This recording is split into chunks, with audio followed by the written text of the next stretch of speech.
بسم اللہ الرحمن الرحیم۔ السلام علیکم ورحمۃ اللہ وبرکاتہ۔ دوستو، ہم مختلف موضوعات پہ ویڈیوز بناتے رہتے ہیں، خصوصاً بالخصوص تحریک لبیک پاکستان کے حوالے سے میں مختلف ویڈیوز اپلوڈ کرتا رہتا ہوں۔ تاہم اس موجودہ جو شیطانی حکومت ہے، جو ظالم حکومت ہے، اس کی جو کرپشن ہے وہ منظر عام پر آئی ہے، تو اس کی ایک ادنا سی جھلک جو ہے آپ کے سامنے رکھ رہا ہوں۔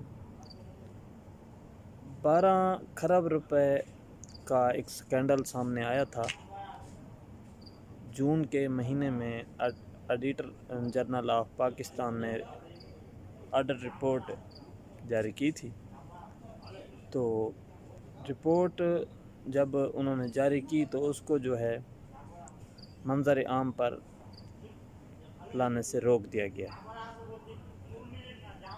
تو یہ 12 کھرب روپے کا جو سکینڈل تھا، اس میں ڈاکٹر فیصل سلطان، عمران خان اور چند دوسرے لوگ شامل تھے، عبدالحفیظ شیخ۔ تو اس کے بعد جو ہے اب یہ رپورٹ دوبارہ منظر عام پر لائی گئی ہے، اور اس میں صرف 3 ارب روپے کی کرپشن کا ذکر کیا گیا ہے، اور باقی جو 12 کھرب روپے ہیں وہ ماں کا دودھ سمجھ کر ہضم کر لیے گئے ہیں۔ اور یہ جو لوگ ہیں یہ سمجھتے ہیں کہ پاکستانی عوام جو ہے یہ بیوقوف ہے اور ان کو کچھ پتہ نہیں ہے۔ تو اس سلسلے میں کچھ حقائق جو ہے وہ اس ویڈیو میں لگا رہا ہوں، فوٹو کی صورت میں وہ آپ دیکھ سکتے ہیں۔ اور اس سکینڈل کی نشاندہی آج ملک کے ممتاز صحافی جناب سمیع ابراہیم صاحب نے ایک ٹویٹ کے ذریعے انہوں نے بھی کی ہے، اور اس سکینڈل کی نشاندہی ٹرانسپیرنسی انٹرنیشنل وہ بھی کر چکی ہے، اور پاکستان کا سب سے بڑا جو صحافتی ادارہ ہے جیو وہ بھی کر چکا ہے۔ اس کے علاوہ آپ گوگل پر بھی جا کر اس سکینڈل کو چیک کر سکتے ہیں۔